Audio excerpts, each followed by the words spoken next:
truth of the matter is, we're tired of it. We're tired of being beat on. We're tired of being murdered unjustly. We're tired of feeling like we're at the bottom of the totem pole. We're tired of feeling less, like we're less than, when God created all men to be equal.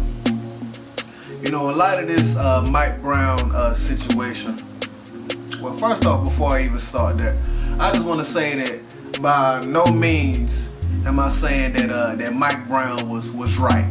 Because when you look at the some of the evidence in the case, he was in the wrong.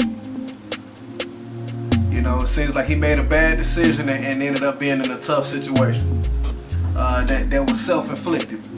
All I'm saying is that 10 shots is a little excessive.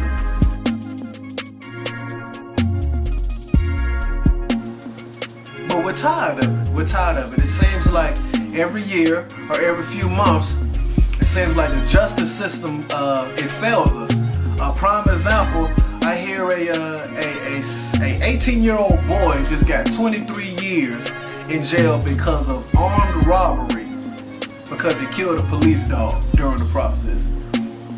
Okay, so if you compare somebody getting 23 years for killing a dog and then somebody not even having to go to trial over killing another person, it ain't right. As a Christian man, it's hard for me sometimes to even stand here and admit to you that a lot of times I don't have faith in the system. And I'd be lying to you if I said that I don't see a cop sometime and roll my eyes and get irritated because, you know, I've been in situations where I've been done wrong by police officers. So the question is, how do we fix it? Or what do we do about it? What do we do as black people to give ourselves the best opportunity to be successful? I think it could start with a few things. And let's just start with the basics. Because it's sad to say in 2014 that racism still exists, but it still does exist. It's sad to say that in 2014 people will still look at you because of the color of your skin and automatically have negative thoughts about you, negative perceptions about you, but it's true and it does still happen. So what do we do to try to give ourselves the best opportunity to be successful? One is, don't prove their perceptions. Okay, what are you saying about that? Pull your pants up on your behind. Nobody wants to see your butt crack. I don't know why we started doing that. It came from slavery. You know, massa would steal our belts so we couldn't run and so that our pants would just fall down. And now we're walking around with it as if it's fashionable. So some of these people that look at us with these, previous annotations, these previous perceptions, they automatically say, okay, it's true. Look at him. His pants down his behind. Okay, what else can we do? How about we stop making all these babies and not taking care of them? How about we do that? Or how about mothers? How about we be mothers? How about we stop using our kids just to get food stamps or benefits? How about we do that? But how about we get back to the basics? Men being men and taking care of their family, taking care of their kids. How about we get back to the basics where we actually go to school and we get up off of these corners? You know, if we already have, some people feel like they got 2 strikes against them. And sometimes being black and growing up in a rough neighborhood, that is 2 strikes against you in some instances. And it's sad to say that. But in some cases, it's the truth. So what do?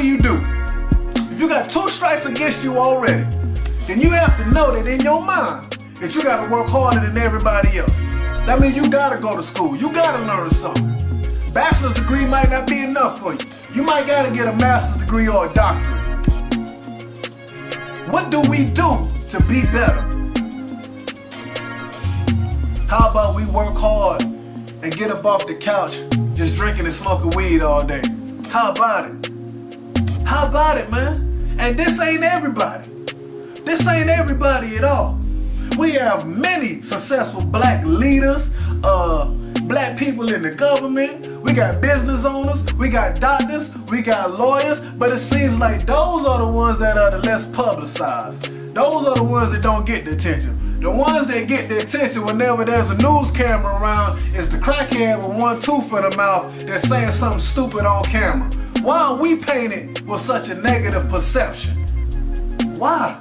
This has been going on since the days of Emmett Till with police brutality, kids getting killed out of cold blood, when there's other alternatives or other ways to prevent the situation. It's been happening for decades. So right now we're just to the point where we're just sick and tired of it. It's like a bad movie. It's the same old thing that just kind of happens over and over and over again. So what are you saying, KO?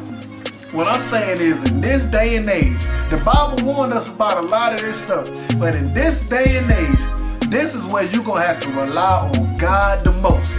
Because you got to send your kids to unsafe schools, they in unsafe neighborhoods, and in the unsafe neighborhoods, you got police officers that have this negative perception about you already. That's 2 or 3 strikes right there. You're going to have to rely on God to get you through these tough times, man. If you don't rely on nothing else, and you have to still believe that God is still God, man. And I know that's hard when you're going through different situations and you turn on the news and it seems like it's always something negative that's going on, but you can't lose faith, y'all. I really do believe that we can overcome anything. Ferguson, the loots and the riots that are going on, that's just putting more of a negative perception on us. You know, I get on Facebook this morning. Excuse me, y'all. I get on Facebook this morning and I go to one of my friends' page. On this page is just a bunch of jokes about black people and looting, saying things like, you know, we broke into a Payless store, but nobody stole any work boots. Saying that we don't have jobs. Or saying that, you know, that the only place in Ferguson that was left standing was the unemployment building. Because, of course, we're lazy and we don't do any type of work. Or that, you know, that we didn't care about Mike Brown dying. We just cared about breaking into Foot Locker to steal some Jordans. That's what I saw on Facebook this morning. And there was just so many comments with people on there laughing like it was a big joke. But to me, I didn't think it was funny at all. But once again, when we do things like that, it just gives into the perception. Y'all, I know you mad. And I'm mad with you. I know it's upsetting, and I know you're tired of it.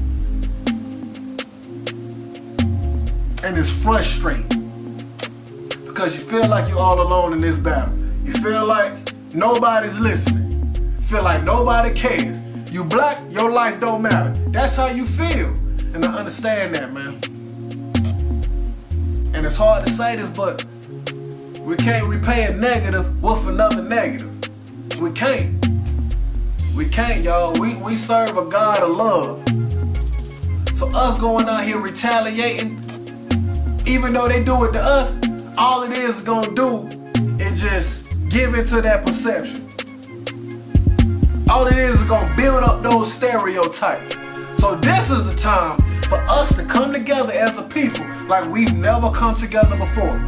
It's time for black people to stop killing black people and to start lifting up each other.